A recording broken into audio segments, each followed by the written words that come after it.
New episodes of the I Know You Didn't Ask podcast are out every Monday and Friday, available wherever you listen to podcasts and on YouTube. Welcome to I Know You Didn't Ask. Today's deep dive is all about the life of the New York City scammer, Anna Delvey. She came into public consciousness back in 2017 when stories of this young, cute, feisty, very rude German heiress was caught scamming friends, hotels, bankers, businesses out of hundreds of thousands of dollars to fund her lavish, frivolous, and Instagram-worthy lifestyle. Of course, all good things must come to an end, and Anna's confusing and messy scams began to unravel, leaving her friends and business partners out of over $275,000. And that's a conservative estimate. These scams aren't really new here in New York City, but what makes her story specifically interesting and fascinating was her cavalier disregard for the people that she was scamming in her life. These were her friends, and to this day, she's never really apologized or ever really taken accountability for these heinous crimes. It's this smug attitude that unfortunately attracted me and millions of other people out there to this living legend. I was going to dress up like Anna Delvey today, but then, as I always say, it girls have the worst style, and I was going to dress up like her in a trial that she was in where she was wearing this like thin black choker and like her hair was completely disheveled and glasses, but then I realized I would have to put a black shoelace around my neck to record this, and I just said, you know what, let's just stick with a classic collared shirt, Megan, because this is business attire for an episode that is going to be standing on business. So, as you know, I'm on YouTube, and I Know You Didn't Ask Pod. You can also check the show notes for this very show if you want to check out the YouTube video. And I'll also be posting a lot of like cute little shorts on YouTube, TikTok, and Instagram at Megan the Podcaster. So be sure to tune into that as well. So, you might be thinking I'm a little late to the party. Of course, this like all kind of blew up in 2017, but I've always been obsessed with Anna Delvey. I was working at New York Magazine when this big story blew up, which we will get to, people. We will talk about all my sources very soon. But I casually was reading my friend Anna, the book about Anna that was written by one of her friends that we will talk about ad nauseum in this show, which really sparked this deep dive. So, this episode is a culmination of so many different sources. Of course, so much of the information comes from the May 2018 Maybe She Had So Much Money She Lost Track of It article written by Jessica Pressler for New York Magazine. Again, I was working there at the time, so this was very much on my radar and what I was completely obsessed with. I sadly never bought one of the shirts that they were selling that just said fake German heiress, but I'm probably able to find it on eBay, and I might purchase it as a gift for myself for Christmas this year. Of course, a lot of this information comes from My Friend Anna, which was the book written by Rachel Deloche Williams, who was her friend and unfortunately somebody who Anna scammed along the way. We will talk all about that and more in this two-part episode. There are tons of articles written in the New York Post. I quite literally went to the first one and read every single one from then up until a couple weeks ago. So I'm very, in the muck at the New York Post, which God knows if you read the Post, it's basically like a third grader with a keyboard. But that's besides the point. There are articles in the New York Times. There was an interview on Call Her Daddy. What's up, Daddy Gang? Today we have Anna Delvey, professional criminal and scam artist. Of course, I use Reddit as a resource for some information as well. And then I use Inventing Anna, which is the show about Anna Delvey and her entire situation that was created by Shonda Rhimes that is on Netflix. That's not exactly a source that I am really using as Bible, as every episode of that show begins with this story is completely true, except for the parts that are totally made up. So not exactly a reliable source, but is a really fun fictionalized way of seeing this story play out on screen. Great show. 10 out of 10, no notes. So I've spent more time on this episode than I probably have in literally any college assignment that I've ever done, including my senior thesis, which I don't even remember what it was about. Shows you how much I gave a shit. But I do need a hobby, and I'm aware of that, but unfortunately, this is my hobby. So sue me. This is going to be a wild ride. Again, as I mentioned, it's a two-parter. So this episode will be jam-packed with information, but we will be finishing off the episode next Friday's I Know You Didn't Ask episode. So be sure to stay tuned. Of course, I will be leaving you on a cliffhanger. So, I mean, hello, I'm really good at this. So just wait and listen and learn, and be sure to come back next week for part 2. So I'm going to break this down into a few sections. First, we'll talk about who Anna Delvey is, who the players are in this story, who she was romping around New York City and Morocco with. We'll talk about her proposed business ventures and keyword proposed. We'll talk about the infamous trip to Marrakesh, Morocco, and then we'll talk about the subsequent legal issues that she faced after being caught red-handed. We'll end the part 2 episode with what she's been up to today, how her relationships are with her friends, who she's hobnobbing with, and what she's doing with a particular furry animal. I'm just going to leave that there. You have to tune into part 2 to hear what the hell is going on because you can't write this shit. It's just awesome. The whole story is really ridiculous, and let's just jump right into it. So, who is Anna? Who does she say she is, and who is she really? So, Anna Delvey was born in 1991 with the name Anna Sorokin. She was born in Russia in a small working class town southeast of Moscow. Her father, Vadim Sorokin, was a truck driver, while her mom owned a small convenience store. When Anna was 16, the family moved to Germany, settling in a small town of Eskweiler, about 40 minutes outside of Cologne. And Jasper, if you're listening, do not shit on me for the pronunciation of that German town. I know I'm about to get a DM, so I'm just waiting for it. But Anna grew up with a brother. She does actually end up mentioning in various interviews that she has always had a soft spot for. I love how she's like, I have a soft spot for my brother. It's like, yeah, he's your brother. Like, shouldn't you just like naturally? But he is 12 years younger than her. He loves to play chess. And on Call Her Daddy, she did say she felt bad with how he had been treated by his peers after it came out that she is a international scam artist. So maybe she does have a heart. And it really only shows in relation to her brother, which, you know what, maybe it's good. She has a heart for one person. We can't ask for too much from Anna Delvey. We will find this out. Growing up, she was very introverted. She hid in her room with magazines. She mentioned her dad was a bit abusive towards her, and she very much wanted to get out of the household and under his thumb. And she knew that education was going to be her ticket out of her small town life. And she's quoted saying, I wanted to learn everything so that I could be anything. Same, Anna. Same. She mentioned growing up that her parents actually didn't really understand who she was. They didn't understand her love of art, and they treated her more like a business associate than a loving daughter. And I feel like this disconnect with her parents and this cold behavior between the two of them could possibly explain a bit of her cold behavior towards her friends and ultimately her victims of her scams. Her classmates remember her as quiet, shy, and that she did struggle to learn German when she moved there at around 16. She was cute and very normal looking with a heart-shaped face and pouty lips. She had a wild tangle of strawberry blonde hair. As I mentioned, her hair will be an issue throughout every moment of Anna's existence. Her hair is always a hot fucking mess. And you know what? I've also fallen victim to bad hair days, but hers are consistent. On the show Inventing Anna, one of the characters hit her with an incredibly brutal comment saying she had a peasant face and implied that nobody who looks like her could get away with being so rude to people without being super rich.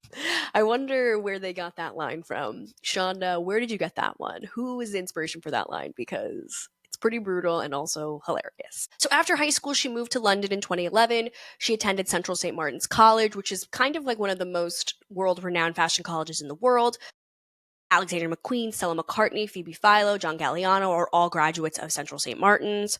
She ended up dropping out and moving back to Berlin, where she ended up interning at the fashion department of a PR firm before moving to Paris, where she ended up getting an internship at Purple Magazine. And at Purple Magazine in Paris is where she really started morphing from Anna Sorokin into Anna Delvey. So this name, Anna Delvey, was kind of concocted out of nowhere. She has said in many interviews that Delvey was actually her mom's maiden name. However, that is not the case. Her parents very much said, we've never heard of that name before, so we don't know where she got it and we don't know what it means.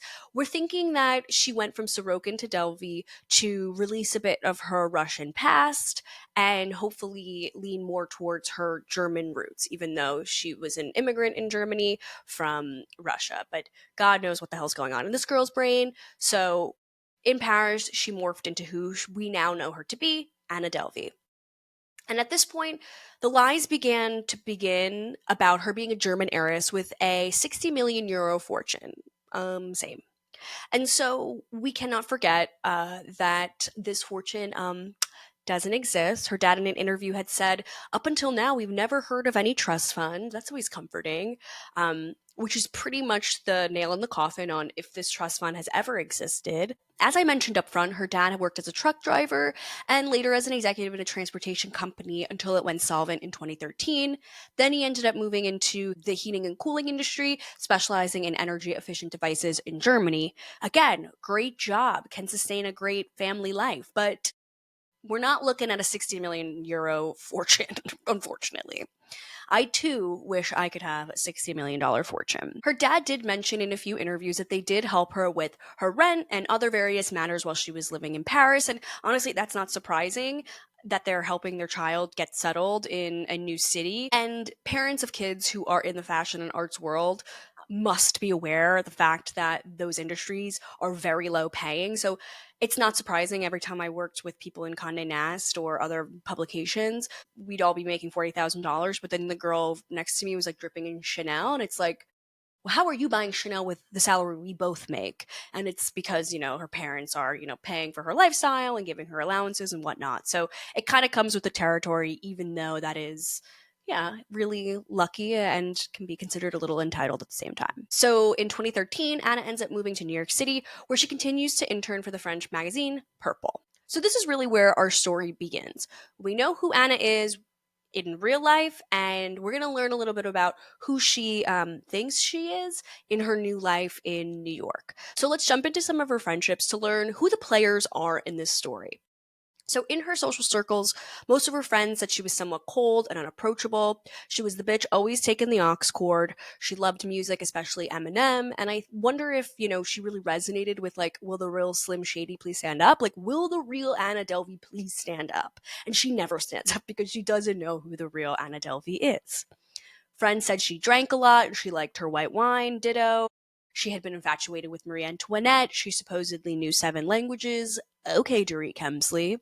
She knew about designer clothing and art and wore high-end clothing without labels. She knew about wine and photography and even supposedly had a photographic memory. All in all, she seemed like a very well-traveled broad, and, she was at a certain point in her life. So people also mentioned she had a bit of a prickly personality. They said she was oddly ill-mannered for such a rich person, which, like, if you've met some real rich people, they can be real fucking douchebags. So that doesn't really shock me. She said people had mentioned please and thank you were just not in her vocabulary. And one of her friends actually said she's not racist, but she is classist. Is that any better? I don't know. So much of the mystery about her was that everyone in her life seemingly had a different idea of who she was, how she had unlimited money, and that confusion or mystery was clearly very intentional from Anna's perspective. As we'll see, many of her friendships were very imbalanced, where she was very much the main character of any relationship she really was in.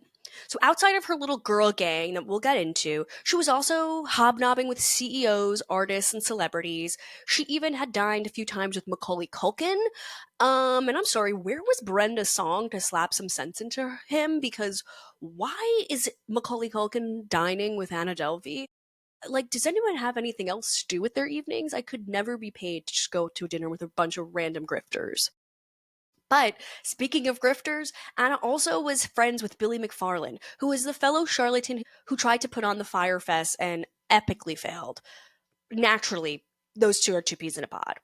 I will be doing a Freaky Friday episode about Firefest. Again, I like these old stories because they still fascinate me, and just because it was like a 2-month fad 4 years ago doesn't mean it's not still on my brain, and I'm thinking about those sad styrofoam containers with a piece of white bread and a piece of cheddar cheese on top. It's just so dark, but I gotta get into it. So it shows you who she's hanging out with. Birds of a feather flock together. So let's jump into her main friends that we'll be discussing throughout this episode. So first, there's Nefardi Davis, and we're going to be calling her Neff throughout. And Neff and Anna ended up meeting because Neff was a part-time concierge at the 11 Howard Hotel while she was studying to get her film degree. So we'll definitely get into the 11 Howard Hotel a lot more later in this episode. But Anna was actually living at the 11 Howard Hotel for an extended period of time, and that's where the two of them became besties.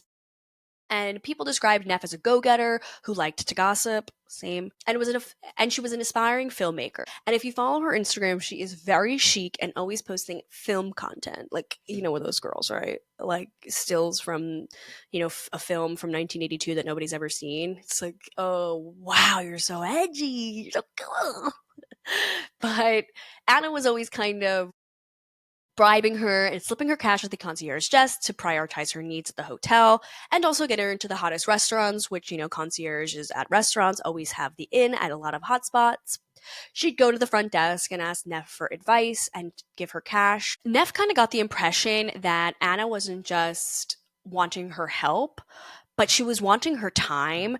And Neff mentions that Anna would come down to the front desk, bring her meals down or some white wine, and basically just hang out near Neff's desk to chat and hang out with her and the other people who are working. And she said, quote, Anna was like a little fairy who had just landed in New York. I just thought, this is my weird little friend. Like, oh, poor Anna, you're just a little weird fairy.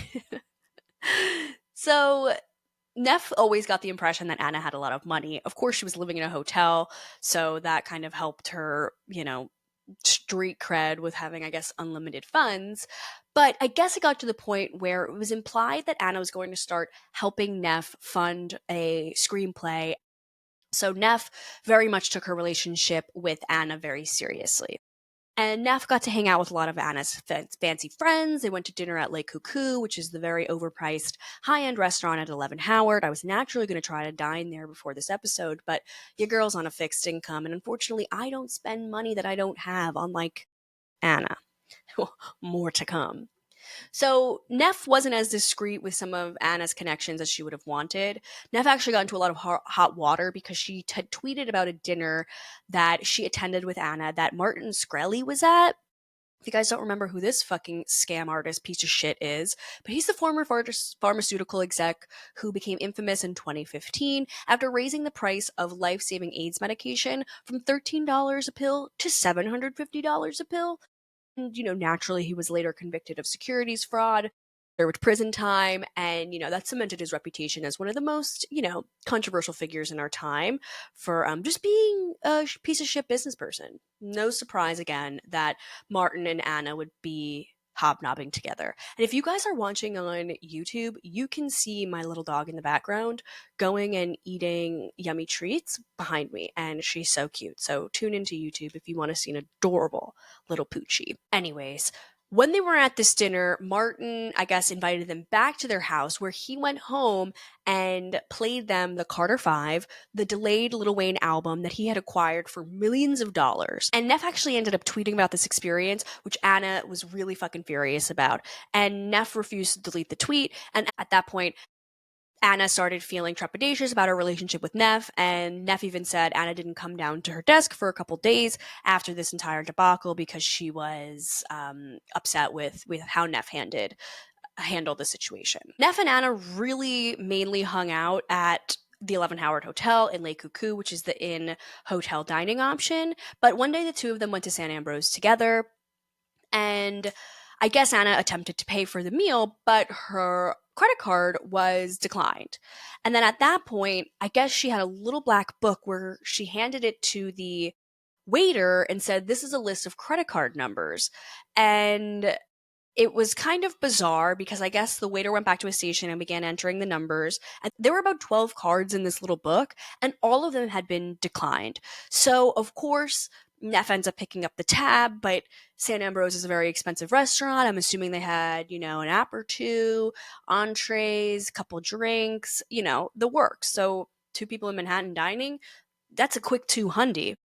So Neff ended up picking up the bill, no problem, and she acknowledged the fact that, Anna always picks up everything, so maybe it's my turn to kind of give back. And that very next day, Anna came and paid Neff back in cash, triple what it was costing. So, you know what? Neff didn't really take this entire card declining situation as a serious strike against Anna. I mean, I would have a little bit of a suspect attitude towards my friend if they took out a little black book full of credit card numbers and all of them were declined. But maybe this is just how heiresses run, right? Like maybe that's just how heiresses behave. Again, I don't know any heiress. Well, I actually kind of do know one, but she's like an old bitch. But I've never seen a card of hers ever get declined. So throughout this episode, we will notice a pattern of these cards getting declined time and time and time again. So moving on, we'll talk a little bit about Rachel Deloche Williams, who was Anna's other bestie. So she was a photo editor at Vanity Fair, and the two of us actually have like a very odd parallels in our lives, which is bizarre. I actually found out that I know her brother, which like of course. So she was from Tennessee. She had very great parents who encouraged her to follow her dreams. Basically the exact opposite childhood experience that Anna had. She went to a fancy arts college. She ended up interning at Arts and Commerce, which was a place I was just actually interviewing for, and they rejected me after ghosting me. So we love to see it. That's actually why I was holding back on this episode. But then when they ghosted me, I said, I'm going to slam your fucking ass. But she worked at Arts and Commerce, and then from there went to Condé Nast, another place where I've worked. So much synergy between the two of us, unfortunately. She studied abroad in Paris, as did I. Embarrassing. But that's besides the point. It's like the classic white middle class girl's trajectory who always wanted to like work in magazines after seeing like a Jennifer Garner film of like a cute girl working in the magazine industry. But she ended up meeting Anna about 6 years into working at Vanity Fair. They met right after her 28th birthday party. And there's a lot going on there, but at their first dinner together, Anna, I guess, had this weird app that was in beta testing that she was going to use to pay for the meal. But of course, it didn't work, and the dinner had to be split between the other people who were there, and Anna did not ultimately pay for that meal. We will get to more of this exact situation happening over and over and over again. Rachel was one of the friends who truly got scammed the most by Anna. And I'm not going to get too deep into what happened to her just yet because, again, I would spoiler alert. But she did write a book called My Friend Anna, which is again the reason why I became deeply obsessed with this entire saga yet again. Her book deal sold to Simon and Schuster for $300,000 to $600,000. And again, we'll be talking about this book all throughout. There are moments throughout this episode of information that was from the book. I can't just like be citing all my sources every 2 seconds, but one nugget that I found interesting about her book was that she called Anna a fashion girl and a finance bro with a Botticelli body. And someone took creative writing 101 because that's descriptive in a way that paints a perfect picture of who she truly is. She also ends up selling her story to HBO for $35,000. However, nothing ended up happening from that deal. Again, more to come on that in part 2 of this here episode. Rachel, again, was one of her biggest victims, and she very much milked the situation, which, like, girl, why not? But she goes on a full press tour to tell her story. And of course, the two of them are not friends anymore. There were articles in Vanity Fair. She was on Red Table Talk, all throughout local news channels. She was on 60 Minutes, as I mentioned. She had a mega book deal. And she even read her audiobook. So the two of us are incredibly close now after listening to that 9-hour saga. Could have been 6 hours, but that's besides the point.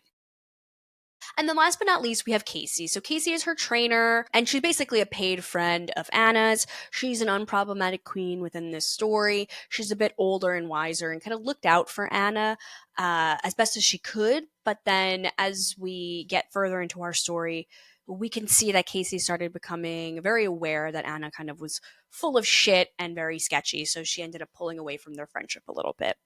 So those are our 3 players. We have Neff, Rachel, and Casey. They will be mentioned throughout this entire 2-part series. We also have one confirmed boyfriend on the record. It was a guy named Hunter Lee Soik. He is a South Korean businessman, and they supposedly dated from 2016 to 2018, and it was really hard to find a lot of concrete information about him, but he was a futurist on the TED Talk circle who had also been profiled in The New Yorker.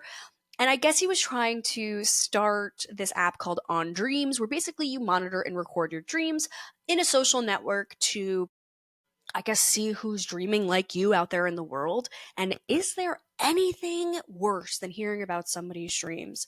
I could care less. Even my husband, I don't care what you're dreaming. I can barely remember my own fucking dreams. I don't care. And he came out with a TED Talk, and I couldn't even bring myself to listen. And that's, a sign that, nobody really gives a shit. I've done literally over 40 hours of work for this fucking series. So, even I couldn't bring myself to do this. But the two of them had been a little bit like a dynamic duo. They would, go places, stay in fancy hotels, host sceney dinners where they would talk about his app. And then Anna would obviously talk about many of her business endeavors that she wanted to open once she turned 25 and came into that $60 million trust. Girl, keep dreaming. Hunter's now living in Dubai. It doesn't matter. He has really no relation to the story. I will say the only person I've noticed that he was friends with on his Instagram was Brandon Fallis, who is the husband of Hannah Bronfman, the heir to Seagram's wealth. If you know, you know. He's such a loser. But that's besides the point. And I, can't not say what I find in my research, but we do have a few reports that Anna did swing both ways. So go off, sis. We love a bisexual queen here at I Know You Didn't Ask. And so we know who Anna is, we know who her girl gang is, and so let's jump into her three main fraud categories. The first revolves around her lack of stable housing and how she's consistently stiffing hotel bills for her extended stays in them. The second is defrauding bank loans for her social club. And the third and saddest fraud scheme is scamming her friends for various different reasons. And this portion will actually lead us into the infamous Morocco trip that blew up her entire scheme and is the main anecdote in Rachel's book, My Friend Anna. So, the first piece of press that was ever written about Anna Delvey was the headline in the New York Post saying, quote, wannabe socialite busted for skipping out on pricey hotel bills.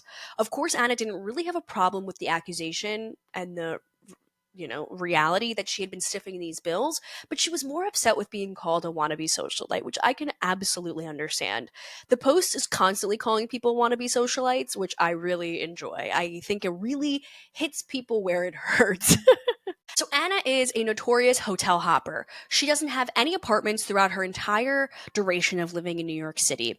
And at one point, she did tour an apartment at 22 Mercer that happened to be Bethany Frankel's old apartment that we did see on The Real Housewives of New York. They said Frederick Eklund was the realtor and showed them around the space. It was a cute $5.2 million, just a little possibly out of Anna's price range. Anna mentioned that the apartment was very sterile and that there was apple sculptures and apple decor all over the place because let us not forget, Bethany Frankel is first and foremost a Real Housewife of New York. We get it, Bethany. So she was staying at the 11 Howard Hotel and stayed there for an extended period of time. So much so that her billing address at one point was 11 Howard, which is bizarre because you're not Eloise at the plaza. You don't live here. You're staying here for an extended period of time, and we'll get into the kind of legality around that very soon. She was staying in a basic hotel room that was about $400 a night, which was a bit of a flag to some of the concierge staff as they thought, she's this mega rich girl. Shouldn't she be staying in a better suite? But again, we'll get into that situation a little bit later. And look at me teasing information. I'm just dangling a carrot in front of you. But about a month and a half into being at 11 Howard, she was asked if she could wire the money owed for the room because she refused to put a card down. And I think that was one of the reasons why she really became good friends with Neff, was to really kind of ingratiate herself with the staff and the concierges at the 11 Howard Hotel for her to kind of get away with the fact that she's not paying or putting a card down for this extended. She offers to pay them her balance via wire transfer. And day after day, week after week, they're not receiving the payments. And not only was she not paying for her hotel rooms, but she was also charging dinners, breakfasts, and lunch at Le Coucou and billing them back to her room. So we'll actually find that oftentimes Anna refused to go to other restaurants with her friends and preferred to just eat at Le Coucou because she could put the meal onto her room and ultimately not have to, have another embarrassing situation where her card got declined out in the real world. Neff, who was also her friend, again, but also an employee at 11 Howard, ended up having to reach out to her on behalf of the hotel and ask for the $30,000 that they were owed for her room and restaurant charges. And of course, you can kind of start seeing where their friendship roles began to blur a little bit. Of course, Anna was really upset that Neff would even bring this up to her. It was inappropriate. And of course, she had, a fit about it. But rather than paying the bill, Anna ended up sending Neff and the concierge team a case of 1975 Dom Perignon with instructions to distribute it amongst the staff. And it's like, honey, if you have the money to buy a case of Dom, shouldn't you just pay your bill? It's bizarre. And I guess gifts, especially beverages at the hotel, need to be approved by management. Management basically told Neff, like, well, how do we look approving this gift if she's not willing to pay us for the room? It didn't really make any sense. And then, of course, they started going after her and say, we need the money or we're going to be locking you out. And it gets a little murky because in New York, there are all these rules about being a guest in a hotel for over 30 days. You technically and legally become a tenant, and it's a little bit harder to kick you out. So she had nearly been at the 11 Howard for 30 days at this point. But she was always able to kind of finagle her way out of it. Later on into the episode, we'll talk a little bit about how she got that money to even pay what she was able to pay at the time. And she was so shady and she was very aware of how to get around the rules. So there were even moments where she would keep her hotel room, but then somehow change the name to of the hotel booking into Rachel's name, and Anna's stuff would stay there, but theoretically the room would be in Rachel's name for the night. So then Anna could then get the room again the next night and continue living there, and then her clock to 30 days would restart again. So it was tons of sketchy shit, and it seems interesting because it seems like all her friends are a bunch of dumb bitches who were just kind of going along with whatever Anna said because she was this rich girl, and I guess they were kind of blinded by this like fabulous life. But again, anybody who has true genuine wealth, upwards of $60 million, would have the wherewithal and the ability to pay for a hotel room or live in a building in an actual apartment that you furnish and you can nest in a little bit, but we will get there. She also stiffed some bills at the Beekman Hotel for about 20 days, running up a tab of over $11,000. They ended up locking Anna out of her room and confiscating all her belongings. She also pulled the scam at the W Hotel and stayed there for 2 nights without paying her bill of over $500. She also tried her luck at the Parker Meridian in Midtown, but they wouldn't let her check in without a credit card on file, and allegedly tried to dine and dash at the restaurant as well. So the Beekman and the W were both after the 11 Howard debacle, and we'll get into kind of like the major blow up later in the episode. But the Beekman and the W were both the hotels on record in the original article in the Post talking about her stiffing the bill.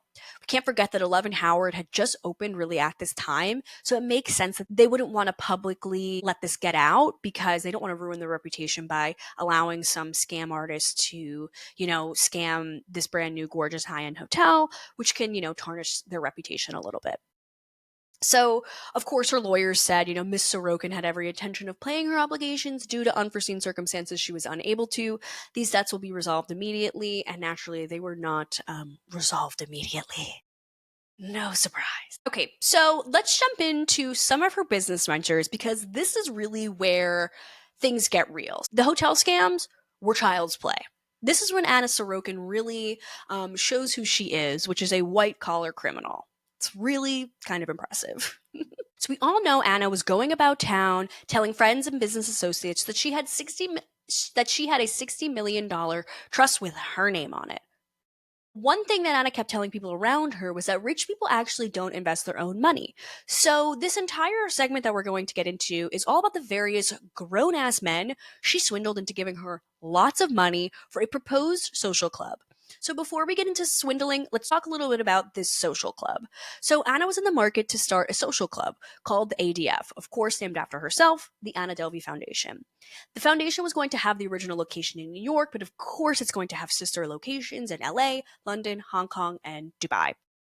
Anna was searching to find a perfect place, and she comes across 281 Park Avenue South, which is a 45,000 square foot Gothic building in Manhattan occupying 6 floors of the historic Church Missions House, a landmarked building on the corner of Park Avenue and 22nd Street. The building is absolutely gorgeous.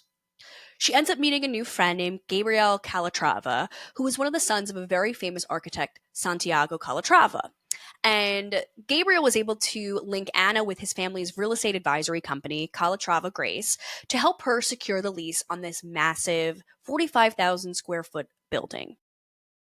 The building happened to be owned by the real estate developer A.B. Rosen, who also happened to own the 11 Howard Hotel that she happened to be squatting in. And so, as I mentioned before, people were a little bit suspect about her not living in a suite at the Howard Hotel. Anna's friend Neff ends up running into Amy's son Charlie, and she ends up mentioning to him that Anna was possibly going to be renting 281 Park for her social club. And Charlie immediately kind of clocked this as odd that one, she's living in a hotel yet has the money to rent this massive property. And then also, he was suspect about the fact that she was not staying in one of the, the high-end presidential suites if she's this rich heiress. So that also was a little bit of a sign to Neff that, maybe something is a little bit off here. She's not paying her tab and she's also staying in a basic ass room. Does this girl have the money that she's telling the world that she has? She had this vision of the club being this, visual arts center with pop-ups curated by Daniel Arsham, who I guess is a very high-end art curator.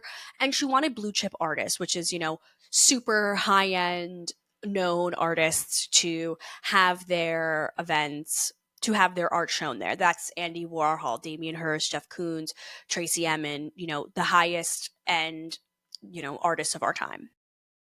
So, of course, social clubs need places to eat. So, Anna ended up beginning to meet super big names in the food and beverage industry. One was Andrew Balaz, who, according to Anna, was saying that she also needed to make the social club into some hotel rooms for members.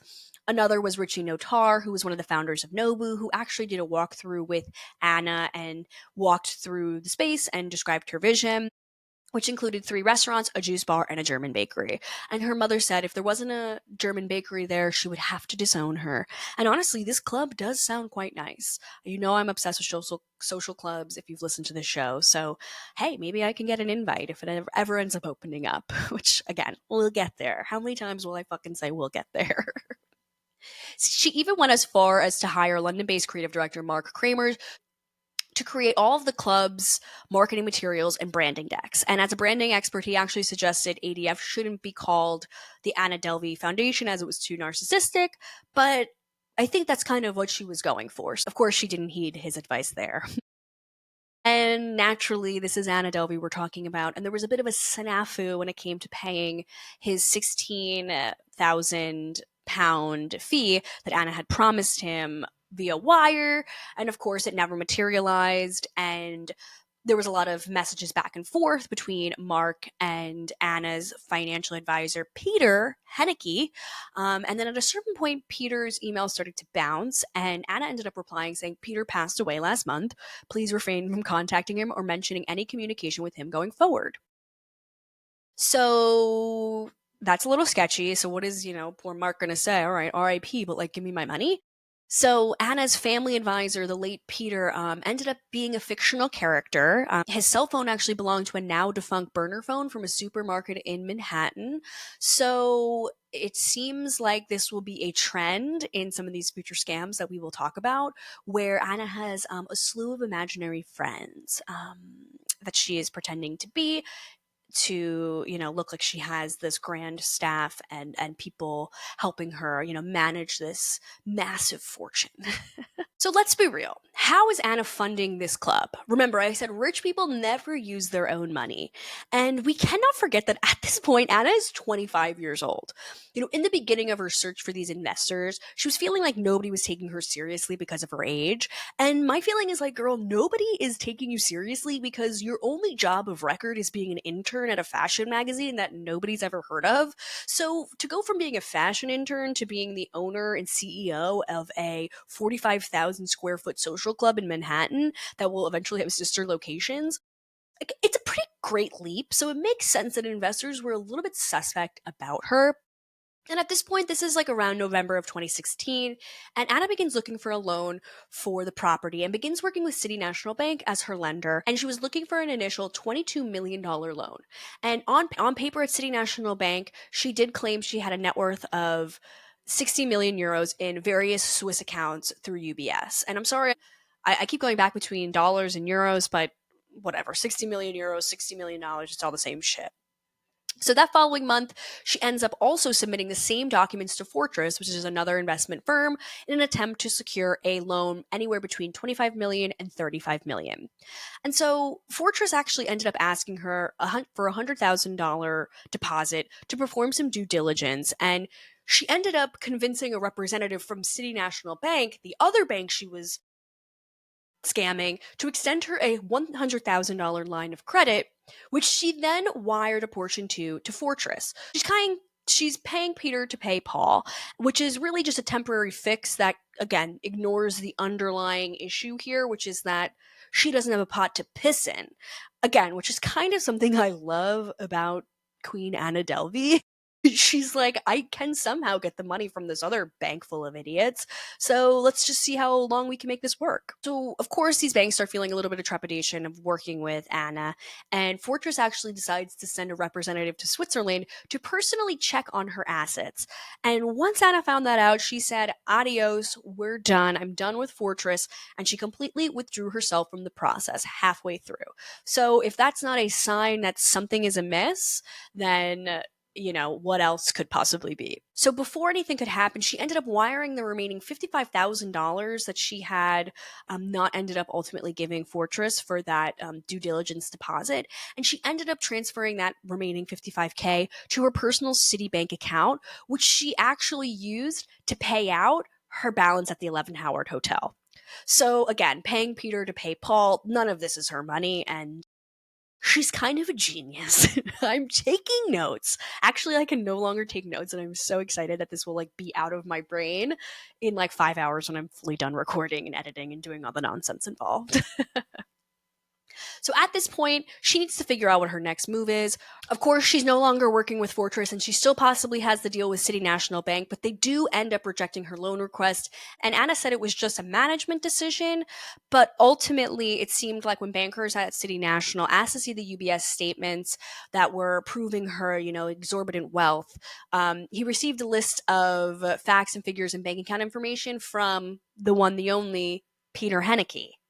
The man that doesn't exist, her imaginary friend. And so Peter Henneke told them, use these facts and figures for your projections for now, and I'll send the physical statements on Monday. Naturally, the physical statements never came. And even the people at the bank also were a little confused, and they said, are you from UBS? And Anna explained to them, no, he's the head of my family office. And again, not real. There is no such thing as a family office. So ultimately, the deal with City National Bank also fell through. And so she ended up linking with a real estate attorney, Andrew Lance, who ended up helping try to attempt to broker more deals with Anna and hedge funds and alternative banks for financing. Time was running out for the lease at 281 Park. And so basically lawyers and people were helping and the people who were helping Anna were basically saying hey, if you don't come up with this money fast, they're going to give the museum to another company, which they ultimately ended up giving it to Swedish Museum Fotografica, which is a fabulous place. I went years ago and I saw the first Robert Mapplethorpe exhibit I've ever seen. And, you never know what you're going to see when you're looking at Mapplethorpe. So that was interesting. And then I also saw a fabulous photography exhibit by Adrian Raquel that was all about strippers. And it was really sexy and provocative and very fun. And I loved the museum. And unfortunately, it is no longer there, but it did hold the space from 2019 to 2024. But that's besides the point. By the fall, Anna had turned on the idea of private investors, in part because she just didn't want people telling her what to do. And she said if she brings on investors, they would say, you're 25, you don't know what you're doing. And she really wanted to build the first ADF, completely out of her own imagination and her own creative direction. So at this point, the dream of ADF being at 281 Park had died. She needed to pivot, but she didn't want to give up this dream of opening ADF. She was just going to start attempting to pivot into other locations. So during this whole time period, she's still scamming in other ways, naturally. So she ended up depositing $160,000 worth of bad checks into that very same Citibank account. And that's actually how she managed to pay off her 11 Howard bill. So again, being shady left and right, coming up with these clever little schemes, I'm taking note. I'm sat down for the Anna Delvey School of Scamming. There's a part of me that's be an anti-establishment hero, steal from these corporate overlords. They absolutely are terrible, but it does get sad and weird when the scamming starts to happen to people who she has considered close personal friends. So before we get into the big Morocco moment, we have to talk a little bit about a couple shady things that came across my desk as I was doing research. So Anna was also accused of cheating private jet company Blade out of a $35,000 payment for chartering a private yacht to the Berkshire Hathaway annual shareholders meeting in Omaha, Nebraska. How this bitch got herself invited to Warren Buffett's event with quite literally the richest, most powerful people in America is beyond me. Seriously, she was hobnobbing with Bill Gates at this investor event. It is shocking. Anna was able to convince the company Blade to charter this $35,000 private jet to Omaha by sending a forged confirmation for a wire transfer from Deutsche Bank. During this time that she was in Omaha, Nebraska, she did get humbled a little bit because during this trip, Neff ended up texting her from 11 Howard saying, "Hey, you had the motherfucking nerve to leave this hotel with all your shit in the room with no credit card on file. And we've warned you many fucking times that you need to pay up, bitch." And ultimately, they end up kicking her out, locking her things up in storage, and changing the code to Anna's room. So she's nowhere to go when she comes back to New York. As a weird retaliation to this, Anna decides that she is going to purchase the web domains of all of the managers and concierge at the hotel, which was a little trick that she learned from Martin Shkreli. Again, biggest fucking loser competition between the two of them, because supposedly they will pay Anna one day for those domains. Like, girl, I don't think the manager at the 11 Howard is like looking to buy the domain for their name. Like, get a grip. You'd think someone who is so obsessed with domains would actually own their own domain, but she doesn't. You can currently buy annadelvey.com for a one-time fee of $10,000 and a $21.99 per year fee. So I do think that's a little steep for Anna at this point, but again, someone who's so interested in other people's domains and taking them, you'd think she would have her own. But we'll get to, again, what she's up to now and if she can afford that $10,000 deposit for her own domain. And more so, what would she put on the site? She's got nothing to put on the site.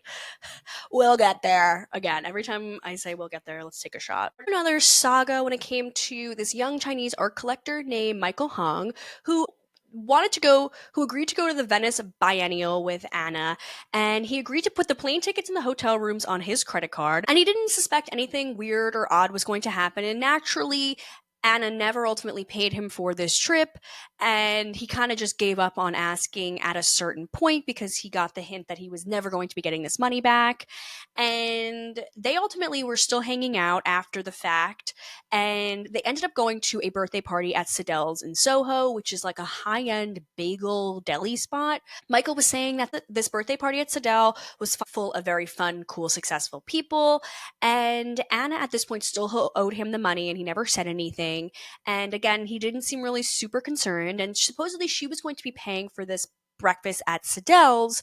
And then ultimately, a couple days went by. Anna had posted a photo of a Polaroid where Michael and Anna were both in it, and the restaurant ended up DMing Michael to reach out to him to see if he could get in contact with Anna to pay the bill that she stiffed.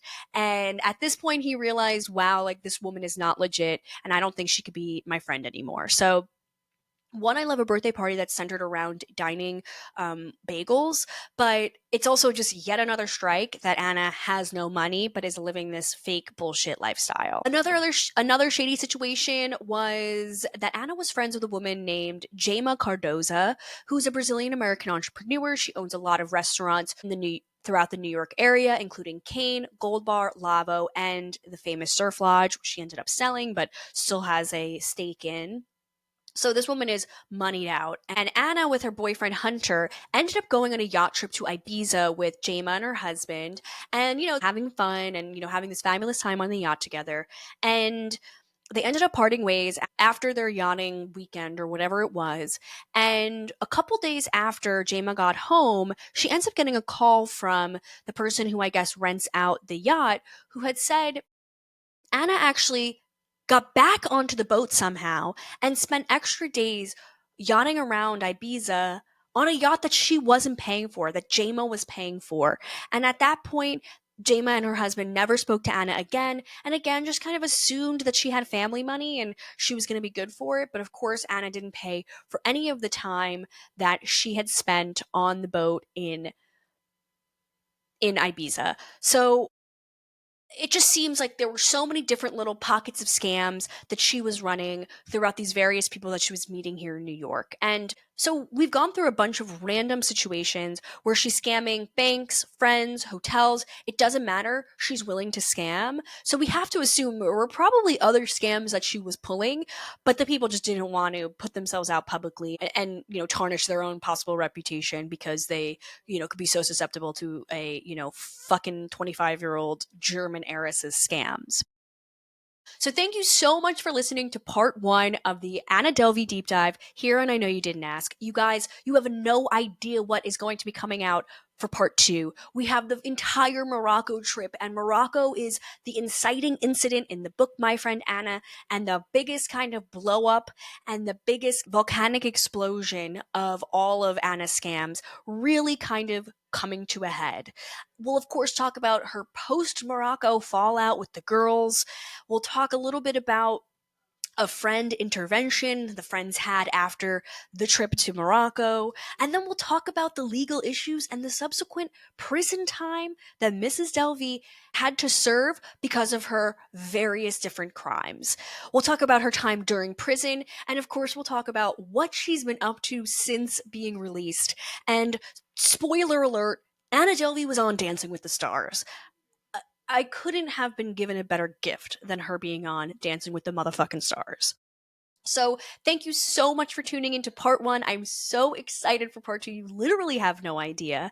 And I hope you guys are enjoying this. I'm going to be doing lots more of these deep dives in the future. I got a part-time job, you guys. This is huge. Big, big, big news happening here at I Know You Didn't Ask headquarters. That part-time job is going to give me the means and the funds and the ability to keep pumping out dope fucking episodes. And I'm so excited. I feel so inspired. And I'm so glad that everybody is here listening and watching on YouTube. And be sure to go to YouTube at I Know You Didn't Ask Pod and follow me there. And I'm just so effing grateful because this community is really fucking awesome. And all of this is just allowing me to follow my dreams, which is ultimately really cool. I have a dream of being a podcaster. It's a little bit more realistic than Anna Delvey's, a social club, but girls, don't stop dreaming out there. You might be able to scam your way into a podcast or a social club at some point in your life. So thank you so much for listening to I Know You Didn't Ask. Follow me on Instagram and TikTok at Megan the Podcaster, and be sure to subscribe on YouTube at I Know You Didn't Ask Pod to get the latest and greatest video updates. And look at me, guys. I fucking curled my hair for this. I curled my hair for this. That should tell you something. So thank you so much for listening, and have a great rest of your week. New episodes of the I Know You Didn't Ask podcast are out every Monday and Friday, available wherever you listen to podcasts and on YouTube.